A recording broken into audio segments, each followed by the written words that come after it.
नमस्ते। आज मैं आपको इंट्रोड्यूस करवाना चाहूंगी अपोलो हॉस्पिटल बिलासपुर की chief clinical dietitian Mrs V Champa Majumdar. नमस्ते मैम। नमस्ते।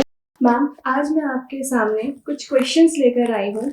जैसा कि आजकल हम देख रहे हैं कि नमक को लेके बहुत ज़्यादा लोगों में मिथ्स है कि उन्हें डेली कितना लेना चाहिए। तो मैम, मैं चाहूँगी कि कुछ सवाल जो मैं आपसे पूछना चाहती हूँ उनका आप जवाब लोगों तक पहुँचाएं, जिससे लोगों में जो जागरूकता है वो सॉल्व हो। मैम, मेरा सवाल ये है कि मैम हमें दिन भर में कितना ग्राम नमक लेना चाहिए? सभी को नमस्ते मेरा। और मैं जो प्रश्न है उसका जो जवाब देना चाहूँगी वो है कि हमारे जो डेली नीड है, हमारा जो 24 घंटे में हमें नमक की मात्रा जो लेनी चाहिए है वो सिर्फ़ और सिर्फ 5 ग्राम से ज़्यादा नहीं होनी चाहिए। ये हर व्यक्ति के लिए रिक्वायरमेंट जो है वो 5 ग्राम नमक की ही होती है। मैम, जैसा कि हम जो खाना खाते हैं डेली रूटीन में, तो हम जो 24 घंटे में खाना खा रहे हैं, तो क्या हम सही मात्रा में नमक का सेवन कर रहे हैं? ये 24 घंटे में हम जो हमारा जो भारतीय भोजन है वो है दाल चावल रोटी सब्ज़ी। ये सारा जो भोजन में जो हम घर में खाना खाते हैं उसमें हमको 5 ग्राम नमक अगर हम की बात करें तो वो कवर होता है। लेकिन हमारे अभी आज के डेट में जो प्रॉब्लम हो रहा है that is outside foods. Outside foods में क्या होता है कि जो प्रोसेस फूड है, कैन फूड है और जो प्रिजर्वेटिव्स होते हैं उनमें जो सोडियम वो उसको प्रिजर्व करने के लिए यूज़ करते हैं, वो जो हम कंज्यूम करते हैं तब वो ऐड होके हमारी सोडियम की मात्रा को बढ़ा देती है। तो हमें ये ध्यान रखना कि हम अगर बाहर खाना खाते हैं तो हमें उसको अवॉइड करना चाहिए सो दैट हमारे घर में जो हमने मात्रा निर्धारित करी है, जो रिक्वायरमेंट है, वो ज़्यादा ना हो। जी। तो मैम, जैसा कि आपने बताया कि बाहरी खाना खाने से भी कई ज़्यादा हमारे शरीर में नमक का सेवन होता है। तो मैम, कई लोग ऐसे हैं जो बाहर का खाना नहीं खाते हैं, लेकिन वो घर पे उनको आदत होती है कि वो दाल चावल के साथ अचार पापड़ भी लें। जी, तो ये बहुत अच्छा सवाल किया आपने। एक्चुअली ये हमारे इंडियन फूड में इंक्लूडेड है, जो कि अचार पापड़ बड़ी चटनी, इसमें हम एक्स्ट्रा सॉल्ट ऐड करते हैं, राइट।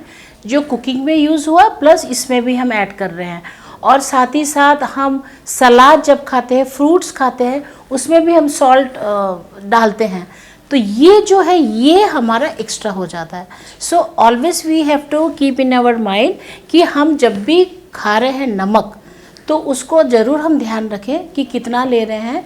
और जो प्रिजर्वेटिव चीज़ें जो है उसमें जो सोडियम है उसको भी ध्यान रखें, जिससे कि हमारा 5 ग्राम से ज़्यादा एक्सेस ना हो। मैम, जैसा कि लोग बोलते हैं कि टेबल सॉल्ट नमक ज़्यादा होता है, इसलिए हम सेंधक नमक यूज़ कर रहे हैं। तो क्या मैम सेंधक नमक को भी हम उतनी क्वांटिटी में लेना चाहिए? हाँ, ये एक मिथ है लोगों के बीच में कि सेंधा नमक अगर लें तो हमारा शायद हम ज़्यादा मात्रा में ले सकते हैं। ये इसमें मैं इसको ये क्लियर करना चाहूँगी कि इसमें भी वही चीज़ें होती हैं जो एक नमक साधारण नमक में होती हैं, और इसमें मैग्नीशियम सोडियम पोटेशियम जो मात्राएं होती हैं इसमें भी शामिल होती हैं। और ये प्यूरिफाइड भी नहीं होती है, क्योंकि हम जो पैकेट वाला लेते हैं वो प्यूरिफाइड रहता है, आयोडाइज्ड रहता है। तो हमको ये नहीं सोचना है कि हम काला नमक लेंगे तो हमारा ज़्यादा सोडियम नहीं होगा। काला नमक भी वैसे ही काम करता है जैसे कि नॉर्मल। सो इसीलिए मात्रा जो भी लें आप, मात्रा 5 ग्राम ही प्रतिदिन आपको लेना है। जी मैम, मेरा अगला सवाल ये है कि हम जब शॉपिंग के लिए जाते हैं तो कई सारी चीज़ें जो होती है वो हम पैक्ड फूड उठाते हैं हमारे ग्रोसरी सामान में, तो हम उनमें कैसे समझेंगे मैम कि ज़्यादा नमक वाला हम ग्रोसरी में चीज़ दिस ले इज़ रहे वेरी हैं? Practical question. जब भी हम कुछ जाते हैं, जब हम बाहर कुछ भी सामान खरीदते हैं तो हमें हमेशा देखना है कि एक तो वो जो भी टिन्ड हो, पैक्ड हो, या आपका प्रिजर्वेटिव जो भी चीज़ें हैं, तो उसमें एक तो पहले हमको ये चेक करना वो FSSAI का उसमें उसने उसको क्लियर है कि FSSAI से जो रिकमेंडेशन होता है। प्लस ये भी देखना है कि जो न्यूट्रिएंट्स है, न्यूट्रिएंट्स में कहीं ना कहीं सोडियम लिखा रहता है, तो वो सोडियम को हम देखें कितनी मात्रा है, और वो भी हम ध्यान रख सकते हैं कि हमने घर में कितना नमक लिया और उसमें कितने सोडियम है। तो वो भी एक कैलकुलेशन का हमारे एक मात्रा हम निर्धारित कर सकते हैं कि एक्स्ट्रा हमने बाहर से जो लिया वो हमारा ज़्यादा ना हो जाए। जी मैम, मेरा सवाल ये है कि आजकल के बच्चे जो वर्कआउट करते हैं उनको बहुत ज्यादा स्वेटिंग होती है, तो जी, जी। उनको प्रोटीन पाउडर प्रिस्क्राइब कर दिया जाता है जिम में। हाँ, हाँ। मैम, क्या ये सही है उनके लिए? जिम वर्कआउट में आजकल ये बहुत कॉमन हो गया है जो आप पूछ रहे हैं। लोग, मेरे पास बहुत ऐसे पेशेंट्स आते हैं जो कि जिम जाते हैं, और कुछ पेशेंट्स मेरे पास पर्सन आ जाते हैं और वो पूछते हैं, जब मैं उनको डाइट शीट उनको जब मैं पूरा एक्सप्लेन करती हूँ, दे आर आस्किंग कि मैडम प्रोटीन पाउडर आपने नहीं लिखा है क्या? मतलब एक ये लोगों में कॉन्सेप्ट हो गया है कि प्रोटीन पाउडर हमको खाना ही है और उसकी ज़रूरत को नहीं समझते हैं। तो डेफिनेटली उसकी ज़रूरत हो तो हमको देना है, बट अगर वो वर्कआउट कर रहा है, प्रोटीन पाउडर दे रहा है बिना कुछ मात्रा जाने हुए, बिना रिक्वायरमेंट जाने हुए, तो वो हो सकता है उसको कहीं ना कहीं हेल्थ में इफेक्ट पड़े। स्पेशली एक्सेस प्रोटीन हो गया है तो वो किडनी में भी असर करता है। तो कभी भी बिना जानकार लोगों से मिले, बिना क्लिनिकल डाइटिशियन से परामर्श किए उनको कभी भी प्रोटीन पाउडर स्टार्ट नहीं करना चाहिए। ये एक ये बिजनेस हो गया है कि प्रोटीन पाउडर देंगे तो ये, बट प्रोटीन पाउडर क्यों दे रहा है ये हमको ध्यान रखना है। और जब भी वो ले, मेरा ये सभी से निवेदन है अपने हेल्थ को ध्यान रखने के लिए कि वो क्लिनिकल डाइटिशियन से ज़रूर इसका परामर्श करके ही ले।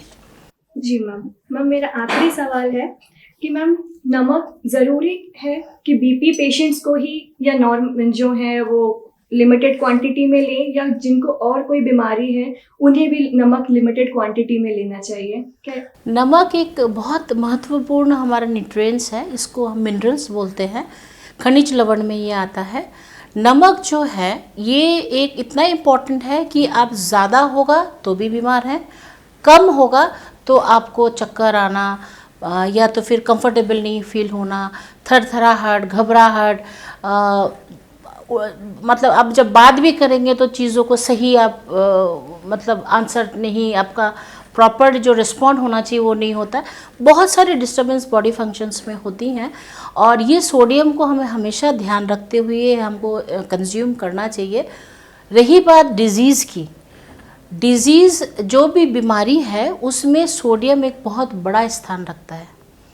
जब भी पेशेंट आते हैं हम सबसे पहले उनका देखते हैं कि सोडियम पोटेशियम बैलेंस है कि नहीं। तो इससे मैं अपने दर्शकों को जो मेरे को सुन रहे हैं उनको मैं ये बोलना चाहूँगी कि सोडियम आपके लिए कितना इम्पॉर्टेंट है इस बात को आप समझिए।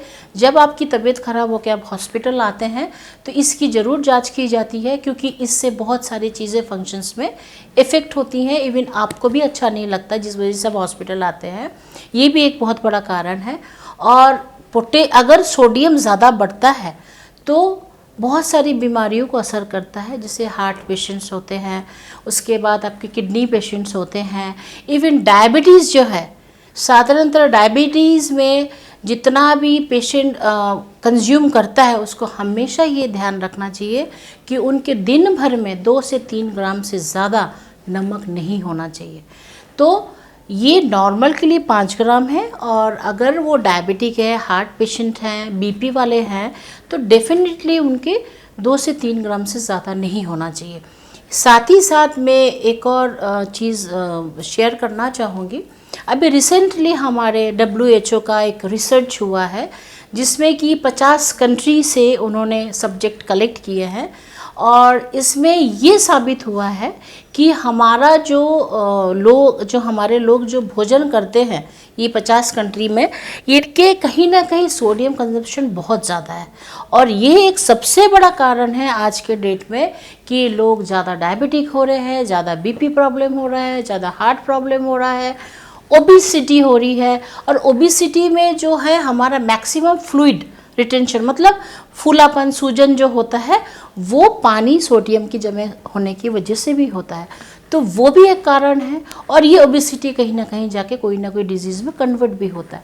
तो हमारे इंडिया में भी ये चीज़ आया है कि हमारा जो कंजप्शन है 10 ग्राम से ज़्यादा कंज्यूम कर रहे हैं हमारे इंडियंस, हमारे भारतीय लोग, जो कि हमें कहीं ना कहीं रोकथाम करनी चाहिए, अवेयरनेस प्रोग्राम्स होनी चाहिए। और मेरा जो आज सबके समक्ष आने का मेरा मेन कारण वही था कि मैं ये मैसेज को सब तक पहुंचाऊं और ये कोशिश करूं कि वो अपने नमक की मात्रा को कैसे कंट्रोल करें। भोजन में 5 ग्राम, में फिर से एक बार दोहराना चाहूँगी कि भोजन में दिन भर में 5 ग्राम नमक होना चाहिए, इससे ज़्यादा नहीं। और अगर आप 5 ग्राम नमक ले रहे घर में तो कोशिश करिए प्रोसेस टिन बाहर का जो भोजन है, आउटसाइड फूड्स जो है, उसको एकदम वो ना लें। अगर वो लेते हैं तो फिर घर में वो कहीं ना कहीं मात्रा को कम करें, सो दैट 5 ग्राम से ज़्यादा आपका नमक कंजप्शन नहीं होगा। साथ ही साथ आपके जो डिजीज़, आजकल जो बीमारियां बहुत ज़्यादा हो रही हैं, वो नहीं होगा। और जब भी आप कोई भी भोजन निर्धारित करें, या आप बीमार रहें या आप नॉर्मल रहें या आप अंडरवेट हो या ओवरवेट हो, आप ज़रूर क्लिनिकल डाइटिशियन से परामर्श ज़रूर लीजिए। और हमेशा कुछ भी अगर फूड सप्लीमेंट लेना है तो बिना क्लिनिकल डाइटिशियन से परामर्श करके ना लें, क्योंकि ये एक बहुत बड़ा ऐसा सामने आ रहे हैं हमारे पेशेंट जो इनकी वजह से उनको बहुत ज़्यादा तकलीफ़ें हो रही हैं। तो आज का जो हमारा मेन जो उद्देश्य था मिलने का, कि वो ये था कि कैसे हम अपने सोडियम की मात्रा को बैलेंस करें, और घर का जो साधारणतः जो पापड़ अचार जो है वो अगर लेते हैं तो कहीं ना कहीं हम डाइट में भी थोड़ा हम उसको कम करें। धन्यवाद मैम कि इतने इंटरेस्टिंग फैक्ट्स आपने इतने अच्छे तरीके से लोगों तक पहुंचाया। आशा करती हूँ कि मैम ने जितनी भी अवेयरनेस वाली बातें बताई, फैक्ट्स बताए, वो आपके सभी मिथ्स और क्वेरीज को हैं वो सॉल्व करेंगे। धन्यवाद। Thank you. नमस्ते।